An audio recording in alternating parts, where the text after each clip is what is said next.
9号，南部战区新闻发言人田军礼空军大校发表谈话表示，中国人民解放军南部战区组织海空兵力一连2天在南海海域开展演训活动。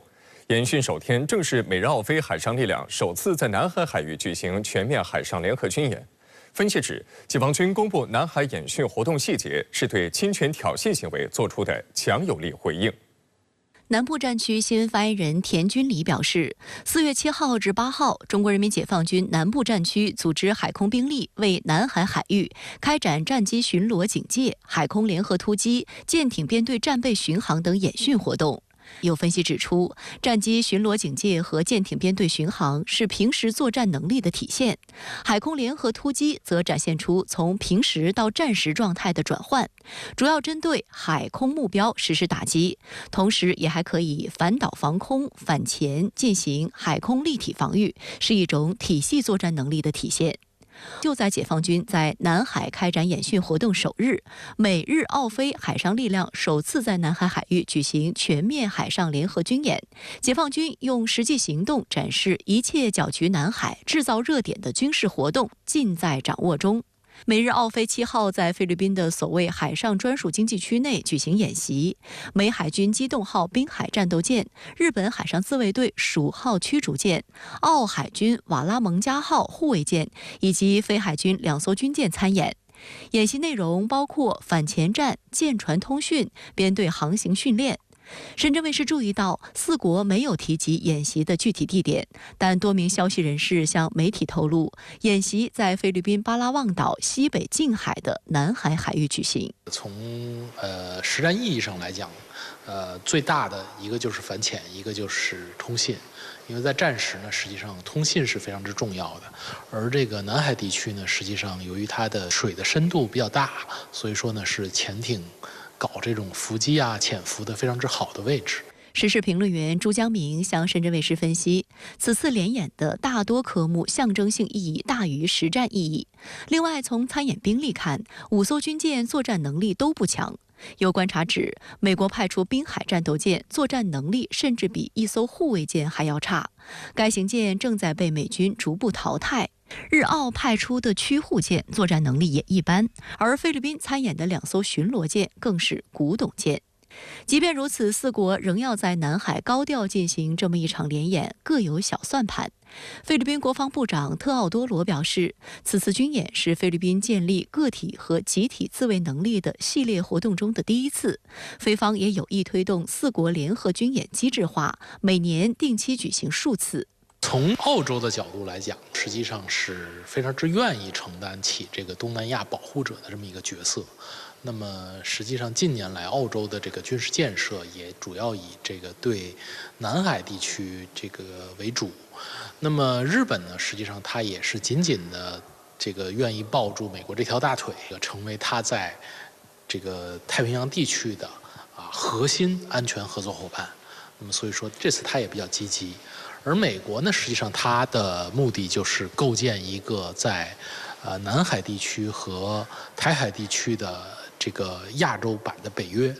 所以说它这次呢也可以看出它的布局初步成型了。 也有观察指出，美日澳菲选择此时举行首次海上联演，对外展示在南海地区强化军事合作的意图，既是4国准备在南海海域联手搅动地区局势的战略举动，更是为即将到来的美日菲3国领导人会议造势与预热的战术动作。 美国总统拜登定于11号在华盛顿与日本首相岸田文雄和菲律宾总统马克思举行峰会，预计将讨论促进半导体、关键矿产和清洁能源等领域的经济合作，以及加强3国海上安全合作等议题。其中，南海问题也将被提上议程。 当地时间8号，北美洲迎来日全食，这是21世纪以来持续时间最长的一次日全食。下一次美国本土要出现日全食，要等到2044年。美国前总统特朗普趁机发布特朗普版日全食的竞选视频，蹭足了热点。这场震撼人心的日全食天文奇观吸引了无数民众的目光。美国航天局在德克萨斯州的科尔维尔拍摄了日全食发生的整个过程，还给出了一些观看日食的小提示，例如不要在日食过程中裸眼直视太阳，以防造成潜在的永久性视网膜损伤。建议使用经过认证的日食眼镜观看。提示发出后，防护用的观日眼镜立马热销。在日食即将来临的最后时刻，仍有顾客抢购仅剩的观日相关产品。Glasses are going for $20 for one of these on my little neighborhood Facebook group, so that's pretty funny. 除了观日装备销售火爆外，日食更是拉动了酒店、餐饮和旅游消费，特别是处于全时带上的城市。据美国经济分析公司佩里曼集团估算，此次日食可能为美国带来高达60亿美元的经济收入。有趣的是，就在日全食当天，美国前总统特朗普在社交媒体上发布了一段特朗普版日全食的竞选视频。视频一开始是一轮太阳由近及远的镜头，紧接着切换成人们戴着观日眼镜抬头仰望天空的画面。视频中配文写着：“人类历史上最重要的时刻发生在2024年。”紧接着，在画面中，伴随着观看人群的欢呼声，特朗普头部在天空中缓慢升起，逐渐挡住了太阳。最后，镜头中出现“我们将拯救美国，并让其再次伟大”和特朗普2024字样。美国独立报则评论称，视频中特朗普的头挡住了太阳，是让美国陷入黑暗。而美国现总统拜登也在社交媒体上发帖称，日食值得惊叹，但别犯傻了，伙计们，安全起见要戴上防护眼镜。帖子中也配有一段视频，显示拜登戴上防护眼镜后望向天空。对此，今日美国报称，拜登似乎在嘲讽特朗普，后者曾被拍到直视太阳时没戴防护眼镜。Enjoy the eclipse, but play it safe. Don't be silly. 值得注意的是，就在近期，有多名议员在美国选举来临之际选择辞职，或表示不会竞选连任。据美国广播公司统计，美国本届国会迄今已有48名众议员离职或宣布将离职，占众议员总数的11%。Well, everywhere I go in Colorado, Dan, I hear that people are not happy with Trump and they're not happy with Biden. And I think we need to change our electoral laws here. From the outside in, it doesn't look that fun. From the inside in, is it that bad that you're saying, I'm done? It is the worst year of the 9 years and 3 months that I've been in Congress. 从枪支管控到非法移民，美国两党在诸多议题上相互攻击掣肘，导致各种社会问题长期得不到解决，愈演愈烈。新华社指出，时至今日，这波国会山退群潮在很大程度上反映出，处在美国政治顶端的人也开始对美国政治体制产生幻灭。昨天上午，马英九率台湾青年前往八达岭长城参观，在长城上集体合唱《长城谣》时，他一度哽咽。下午，马英九一行到北大交流，分享了他对与两岸青年交流的观察与想法。马英九一行于9号上午在国台办副主任潘贤长的陪同下，前往八达岭长城游览，一路上与游客热情互动。大家好。